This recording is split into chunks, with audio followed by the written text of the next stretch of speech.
conflicts. Yeah. And, we're going to start off by capping some of these important factors that we try to provide to parents that are divorcing, that we call that co-parenting their children. So, again, in a troubled relationship that is, not doing well, here are 6 things that a parent should do for their child.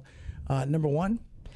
You should focus on your relationship with your child. Okay. And what do you mean by your relationship? Well, what kind of time are you spending with them? Are you spending quality time with them? Are you doing things at their level?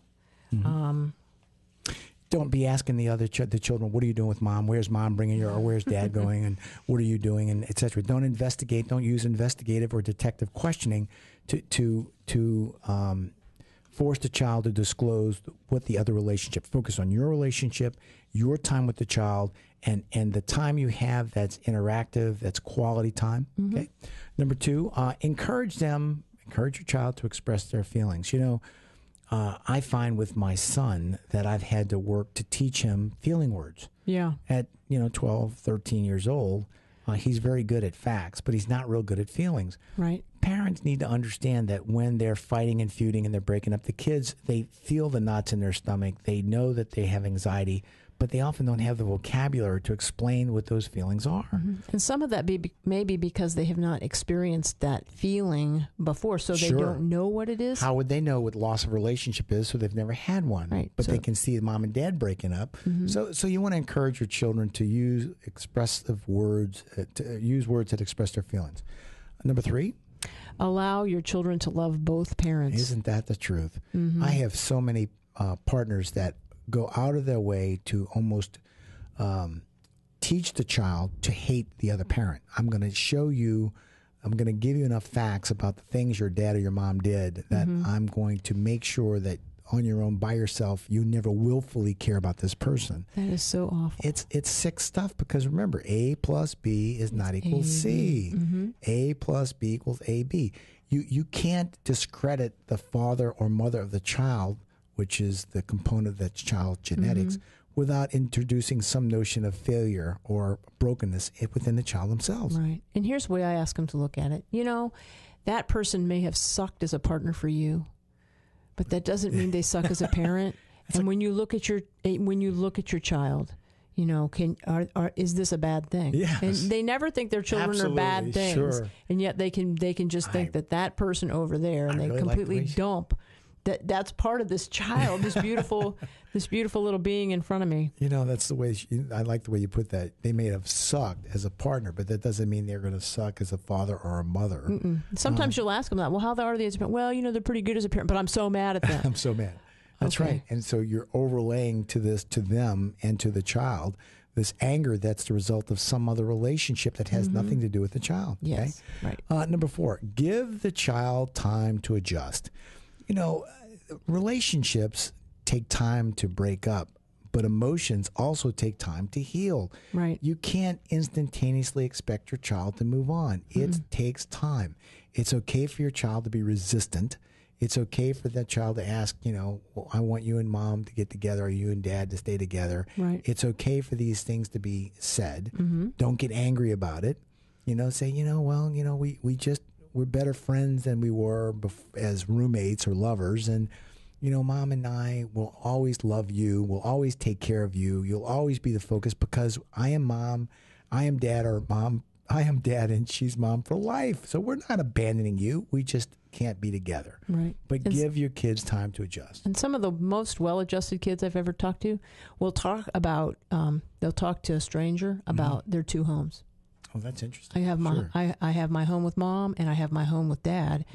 And they'll go on to kind of describe them. And when I hear the child and they talk about the two things they got going on and what's going on in each one, I'm like, these parents have done a good job. They have a well-adjusted child to this situation that didn't work out for them. Also, I've got to throw this in for giving time to adjust. I've seen so many parents in going through divorce jump right into a new relationship.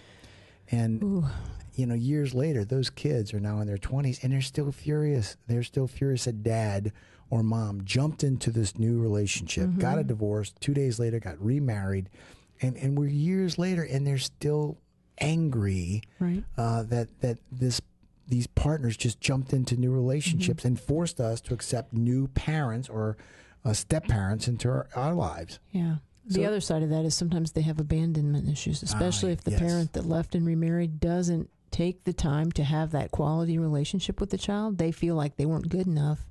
And that's why this person left and started a, quote, new family. Fifth idea of things you should do with your child is to be positive, be encouraging, and be supportive. You're moving on in your relationship. The child, too, is moving on.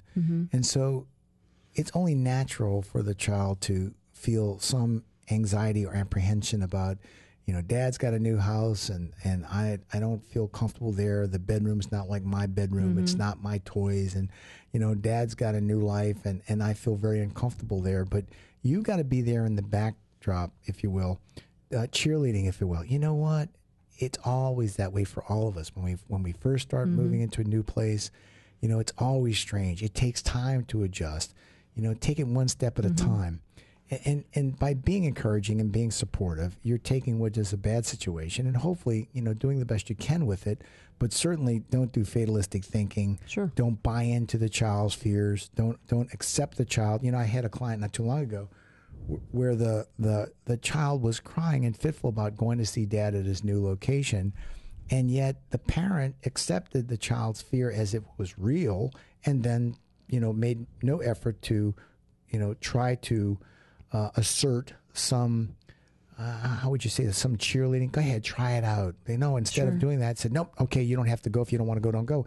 Well, that didn't help things at all because it exaggerated the child's fear. And now the child really thought this was all awful and things got worse. And to have done that in healthy ways, you're right. They would have been, mom or dad would have been supportive to say, that's Dad's new place over there. And I'm sure that he has a spot for you and that there are special things there that will be between you and him. And I want you to go check this out. Of half the couples and clients I've worked with, when we encourage the child to go and come back and give me the information, half of them, the child comes back and says, wow, that was really neat. They lived on a bayou or they lived near a river or they got a big park and oh my God. Half of them. So half of them, the fears actually dissipated.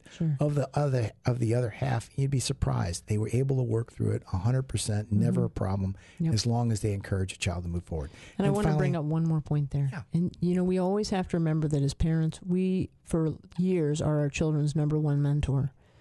They watch everything we do. And so we have to be supportive of whatever's going on in positive ways. That's absolutely. And finally, the sixth thing a parent should do is be active in your child's life.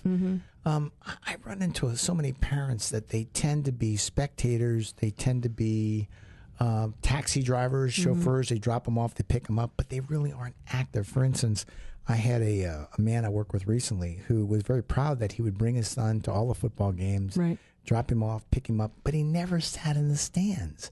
He never was part of that cadre of people that screamed and yelled and said, you can do it. And so there was something missing. He felt that he was doing a good job, but when I asked him... Because he was doing. He was a human doing, not a human being. When I asked him, what does it take for you to be with your child, to encourage your child, to watch and to be a part of his life? And he had to really work on it. He found it boring, but he did it. And after a while, he did start to see his son in a different way because he began to walk the walk with his son instead of sort of observing at a distance. It can be awkward at first when you're not used to doing it, and so, take your time. Plan short things that you spend time with your children, not, we're going to spend the whole day being close when you're not used to spending 20 minutes being close. Well, there we go. There's our 6 points, 6 ideas that a parent should do for their child. And we're going to come up with another question here.